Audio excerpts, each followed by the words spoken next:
Kisah Mary Bell adalah salah satu yang paling menakutkan dalam sejarah. Anda tidak akan pernah menyangka seorang anak berusia 11 tahun akan seenaknya membunuh orang, tapi itulah yang dilakukan Mary. Inilah kisahnya. Siapakah Mary Bell? Mary Bell lahir di Newcastle, Inggris pada tahun 1958. Dia memiliki masa kecil yang sulit. Ibunya, Betty McCricket, adalah seorang pekerja seks. Dia melahirkan Mary saat berusia 16 tahun. Dia sangat tidak menginginkan Mary pada saat itu. Mary juga mengaku sempat mengalami beberapa kali pelecehan seksual. Semua drama ini merusak gadis muda itu, mengubahnya menjadi monster kecil. Pembunuhan pertama. Pada usia 11 tahun, Mary Bell melakukan pembunuhan pertamanya. Sebelumnya, dia terlibat dalam insiden yang mirip kecelakaan, menyembunyikan kecenderungan kekerasannya. Namun, pada 25 Mei 1968, dia brutal mencekik Martin Brown yang berusia 4 tahun. Pertanda kegelapan muncul ketika Mary dan temannya, Norma Bell, merusak kamar bayi dan meninggalkan catatan mengaku bertanggung jawab atas pembunuhan tersebut. Kedua gadis ini menunjukkan tanda-tanda kejahatan yang meresahkan pembunuhan. 2 bulan kemudian, pembunuhan kedua terjadi. Brian Howe, 3 tahun, ditemukan dicekik dan mutilasi. Tanda di perutnya menciptakan teka-teki yang semakin rumit.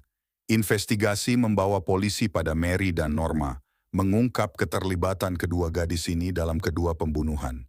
Penangkapan Mary Bell. Pada bulan Desember 1968, Mary dan temannya Norma akhirnya berhasil diamankan oleh kepolisian. Dalam persidangan, Norma mengatakan bahwa dirinya sempat memohon agar Mary berhenti menyakiti Howe, tetapi Mary tidak menghiraukannya.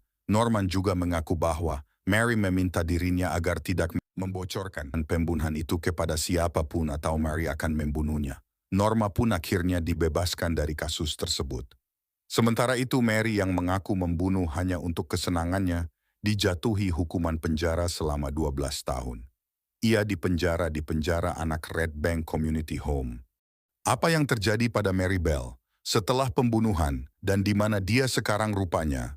Penguasa terkesan dengan perawatan dan rehabilitasi Mary Bell setelah 12 tahun, dan mereka membiarkannya keluar pada tahun 1980. Dia dibebaskan dengan lisensi, yang berarti bahwa dia secara teknis masih menjalani hukumannya tetapi dapat melakukannya sambil menjalani hidup di bawah masa percobaan yang ketat. Mary Bell diberi identitas baru untuk memberinya kesempatan hidup baru dan melindunginya dari perhatian masyarakat umum.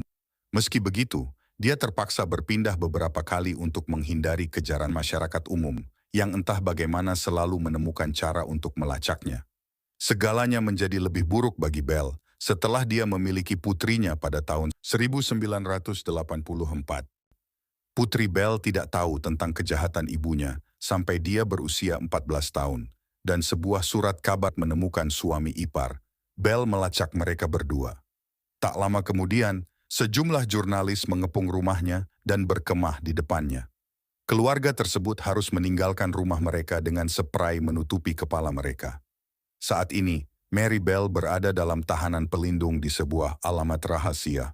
Baik dia dan putrinya tetap anonim dan dilindungi berdasarkan perintah pengadilan. Beberapa orang merasa dia tidak pantas mendapatkan perlindungan. June Richardson, ibu dari Martin Brown, mengatakan kepada media, "Ini semua tentang dia dan bagaimana dia harus dilindungi. Sebagai korban, kami tidak diberikan hak yang sama dengan para pembunuh." Memang benar, Mary Bell tetap dilindungi oleh pemerintah Inggris hingga saat ini, dan keputusan pengadilan yang melindungi identitas narapidana tertentu, bahkan secara tidak resmi, disebut sebagai Perintah Mary Bell. Nah, dari kejadian ini kita mengetahui bagaimana seorang anak kecil bisa menjadi seorang pembunuh dikarenakan berada di lingkungan sangat tidak baik.